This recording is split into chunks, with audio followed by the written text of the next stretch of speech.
तो दोस्तों स्वागत है आपका फैक्ट वाले भैया की एक और इंटरेस्टिंग वीडियो में। आज हम जानने वाले हैं बॉलीवुड की उन 15 मूवीज के बारे में जिन्हें रिलीज ही नहीं होने दिया सेंसर बोर्ड ने। कुछ को उनकी स्ट्रॉन्ग बोल्ड लैंग्वेज की वजह से, कुछ को वल्गर सीन्स की वजह से, कुछ में जेंडर टैबूज थे और कुछ कश्मीर और गुजरात के इशू के कारण, या कुछ को रिलीजियस फैक्ट बोलकर रोक दिया गया। बेसिकली वो सारी मूवीज जो अपने वक्त से थोड़े आगे की थी। तो ये है वो लिस्ट, आइए शुरू करते हैं। पर उससे पहले अगर आप चैनल पर नए हैं तो चैनल को सब्सक्राइब जरूर कर लीजिएगा और बेल आइकन को दबा दीजिएगा। इससे आपको हमारी हर वीडियो की नोटिफिकेशन जल्दी से मिलती रहेगी और वीडियो तो आप लाइक कर ही दोगे। तो नंबर 1 पर है बैंडिट क्वीन। ये मूवी 1994 में रिलीज होने वाली थी, पर इसे सीधे ही सेंसर बोर्ड ने रिजेक्ट कर दिया था इसकी ऑफेंसिव लैंग्वेज और वल्गर सीन्स की वजह से। और ये फूलन देवी की लाइफ की सच्ची घटना पर आधारित थी और इसके डायरेक्टर थे शेखर कपूर। और शेखर कपूर की इस मूवी को बैन क्यों किया गया? सेक्सुअल कंटेंट, न्यूडिटी और गाली गलौज के कारण, जो कि सेंसर बोर्ड आज भी नहीं बचा पाता है। नंबर 2 पर है फायर, और ये मूवी आने वाली थी 1996 में, जहाँ पर दीपा मेहता के काम को ग्लोबली बहुत ज्यादा प्रेज किया जाता है। वहीं पर जब वो अपने होम ग्राउंड में मूवी करती हैं तो वो एक कंट्रोवर्सी बन जाती है। और उन्हीं मूवीज में से एक है फायर, जिसे दुनिया भर में लोगों ने पसंद और नापसंद भी किया। पर इंडिया में कुछ हिंदू ग्रुप्स को ये मूवी सबसे ज्यादा खराब लगी थी और शिवसेना ने तो इसका पुरजोर विरोध किया था। उस वक्त में ये मूवी 2 भाभीियों के बीच में लेस्बियन रिलेशनशिप को रिप्रेजेंट कर रही थी, वो भी एक हिंदू फैमिली में। और ऐसे विषय पे कंट्रोवर्सी होना तो तय था। इस मूवी में लीडिंग एक्ट्रेस थी शबाना आजमी और नंदिता दास, और इसके डायरेक्टर थे दीपा मेहता, जिन्हें इस मूवी के बाद जान से मारने की कई बार धमकियां भी आईं। और सेंसर बोर्ड ने फाइनली इस मूवी को पूरे देश में बैन कर दिया, इतनी सारी कंट्रोवर्सीज को देखते हुए। नंबर 3 पर एक और मूवी है जो 1996 में रिलीज हुई थी, कामा सूत्रा द टेल ऑफ लव। इस मूवी को अनएथिकल और इमोरल बताया गया था, जो कि इंडियन नेशनल ऑडियंस के हिसाब से बिल्कुल सही नहीं मानी गई थी। इसका नाम ही इसके कॉन्सेप्ट को दर्शाता है, कामा सूत्रा। ये मीरा नायर की मूवी 4 लवर्स के बारे में, जो कि 16वीं सेंचुरी के हैं। और ये मूवी क्रिटिक्स के बीच में बहुत ज्यादा हॉट टॉपिक था, पर सेंसर बोर्ड की नजर में एकदम फ्लॉप टॉपिक, और अल्टीमेटली सेंसर बोर्ड ने इसे बैन कर ही दिया। इस मूवी के नाम को देखते ही ये बात तो सीधी सीधी जाहिर है ही। नंबर 4 पर है उर्फ प्रोफेसर, जो कि ईयर 2000 में रिलीज होनी थी।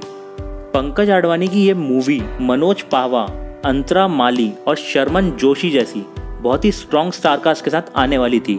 एक आदमी जिसका कार से एक्सीडेंट हो जाता है, जो कि हाल ही में लॉटरी जीता हुआ होता है और वो मिस हो जाता है। पर इस ब्लैक कॉमेडी को बहुत सारे वल्गर सीन्स और बोल्ड लैंग्वेज के चलते बैन कर दिया गया। नंबर 5 पर है द पिंक मिरर, जो कि 2003 में रिलीज होने वाली थी। यहाँ पर एक्सपेरिमेंटल मूवी एक अच्छी बात मानी जाती है, पर वहीं पर जेंडर इश्यूज ना थोड़ा टची टॉपिक होता ही है। और द पिंक मिरर, जो कि श्रीधर रंगायन की मूवी थी, वो भी इसी तरह के एक टॉपिक पर बनी हुई थी, ट्रांस सेक्सुअलिटी के टॉपिक पर। और इसकी कहानी में 2 गे टीनेजर्स रहते हैं जो कि एक स्ट्रेट मैन को सेड्यूस करने की कोशिश करते हैं। और इतना सुनने के बाद आपको बताने की जरूरत है नहीं कि ये मूवी बैन क्यों हुई। सेंसर बोर्ड अफेंड हो गया इसकी वल्गैरिटी को देखते हुए और इस मूवी को तुरंत बैन कर दिया गया। पर इसके बाद भी दुनिया भर के कई फिल्म फेस्टिवल्स में इस मूवी को बहुत अप्रेज किया गया। नंबर 6 पर है 5, जो कि 2003 में अनुराग कश्यप की मूवी थी और इसे भी सेंसर बोर्ड की आग झेलनी पड़ी थी। ये मूवी जोशी अभयकर के सीरियल मर्डर पर आधारित थी, जो कि 1997 में हुआ था। और ये थ्रिलर मूवी बहुत ही ज़्यादा वॉयलेंट और बहुत ही ज़्यादा स्ट्रॉन्ग लैंग्वेज के साथ रिलीज होने वाली थी। और कोई शक नहीं है कि सेंसर बोर्ड को ये सारी चीज़ें बिल्कुल भी पसंद नहीं आती हैं। ये मूवी आज तक रिलीज तो नहीं हुई, पर इसके पायरेटेड वर्जन को लोगों ने बहुत ज़्यादा देखा। नंबर 7 पर है ब्लैक फ्राइडे। ये मूवी 2004 में आई थी, जो कि इंस्पायर्ड है बुक से, black Friday the true story of the Bombay bomb blast by S Hussain Zaidi. और इस मूवी के भी डायरेक्टर अनुराग कश्यप ही थे। और इस मूवी को इंडियन ऑडियंस के लिए बहुत ज़्यादा डार्क माना गया था और इसी वजह से द बॉम्बे हाई कोर्ट ने इस मूवी को बैन कर दिया था, क्योंकि 1993 का बॉम्ब ब्लास्ट का केस तब तक सुलझा नहीं था और उसके ट्रायल्स ओवर नहीं हुए थे। नंबर 8 पर है परजानिया, जो कि 2005 में आई थी और ये मूवी गुजरात के बहुत ही खौफनाक मंजर को दर्शाने वाली थी। और इस मूवी का जितना ज़्यादा लोगों ने विरोध किया उतना ही ज़्यादा इसे अप्रिशिएट भी किया गया। इस मूवी की कहानी घूमती है एक बच्चे अजहर के साथ, जो कि 2002 में हुए गुजरात के दंगों के बीच गुम जाता है। और जहां इस मूवी ने कई नेशनल अवार्ड्स जीते, पर इसकी सिनेमैटिक एक्सीलेंस को बिल्कुल कंसिडर नहीं किया गया, क्योंकि कुछ पॉलिटिकल पार्टीज की छवि ये मूवी खराब कर रही थी और इसे बहुत ही ज़्यादा फोर्सफुली बैन करवा दिया गया। नंबर 9 पर है सिंस, जो कि 2005 में रिलीज हुई थी और ये मूवी एक केरला के प्रीस्ट के बारे में थी, जो कि एक औरत की तरफ आकर्षित हो जाता है और सोसाइटी के नॉर्म्स के अगेंस्ट बहुत कुछ करता है। पर ये मूवी कैथोलिक्स की नज़रों में बहुत ही ज़्यादा खराब मूवी थी और उनका मानना था कि ये मूवी उनके समाज को बहुत ही गलत दर्शाती है और सेंसर बोर्ड को भी यही लगा, क्योंकि इसमें बहुत से एज रिस्ट्रिक्टेड सीन्स थे और बाद में इस मूवी को बैन कर दिया गया था और इसी वजह से ये मूवी कभी रिलीज हो ही नहीं पाई। नंबर 10 पर है वाटर, जो कि 2005 में रिलीज होने वाली थी और ये भी एक दीपा मेहता की ही मूवी है, जो कि भारतीय विधवाओं के साथ होने वाली घटनाओं को दर्शाती थी। और इसे भी लिखा था किसने? अनुराग कश्यप ने। अनुराग कश्यप ने लिखा है तो मूवी कंट्रोवर्शियल तो होनी ही थी। इस मूवी में विधवाओं के प्रति द्वेष और बहिष्कार वाली चीजें दिखाई गई थी, जो कि इंडियन सेंसर बोर्ड पचा नहीं पाता।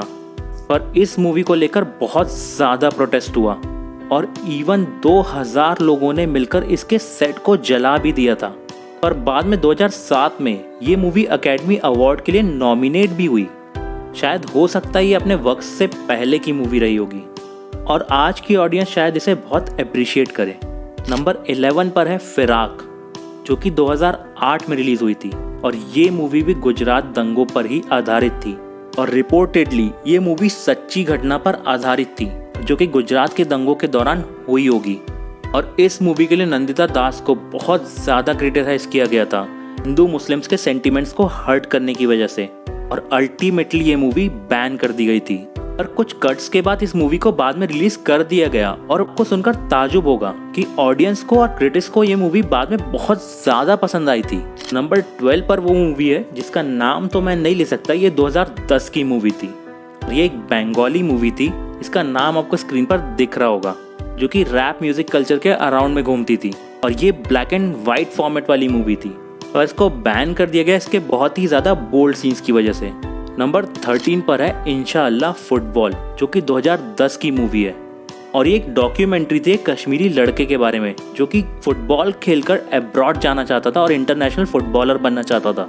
पर उसके बाहर जाने पर रोक लगा दी जाती है क्योंकि उसके पापा पर मिलिटेंसी का चार्ज लगता है। अल्टीमेटली ये मूवी कश्मीरी लोगों का दुख और दर्द ही दिखाने वाली थी, पर इस मूवी का पर्पस भी सेंसर बोर्ड के सामने हार गया, क्योंकि इसे सेंसर बोर्ड ने बहुत ही ज़्यादा सेंसिटिव टॉपिक बताते हुए क्लियरेंस नहीं दिया। वैसे आपको क्या लगता था, ये मूवी आज रिलीज होगी तो हिट होगी या फ्लॉप? कमेंट्स में ज़रूर बताइएगा दोस्तों। नंबर 14 पर है डेज्ड इन दून, ये भी 2010 की मूवी है। दून स्कूल कितना हाईली रिस्पेक्टेड है इस देश में ये तो आप जानते ही होंगे। इसकी एक अलग ही ब्रांड इमेज बनी हुई है और दून स्कूल को रत्ना पाठक की इस मूवी से बहुत ज़्यादा प्रॉब्लम थी, क्योंकि ये दून स्कूल के एक बच्चे की कहानी बताती थी और जो गलत लाइफ वो चूज करता है उसे। और दून स्कूल ने इस मूवी पर बैन लगाने की अपील की थी, क्योंकि ये उनके नाम और उनकी हेरिटेज को बर्बाद कर रही थी। इसी वजह से ये मूवी भी बड़े पर्दे पर नहीं आ पाई। नंबर 15 पर है अनफ्रीडम, जो कि 2015 में रिलीज हुई थी और अनफ्रीडम एक मॉडर्न डे थ्रिलर मूवी है, जो कि एक लेस्बियन लव स्टोरी के अराउंड घूमती है, जिसमें इस्लामिक टेररिज्म का एक एंगल भी है। और जब एक मूवी में दो टैबूज हों तो सेंसर बोर्ड इसे बैन तो करेगा ही ना।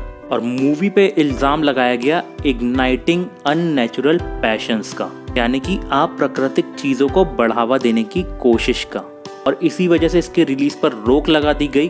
पर ये कुछ स्टेट्स में रिलीज हुई थी।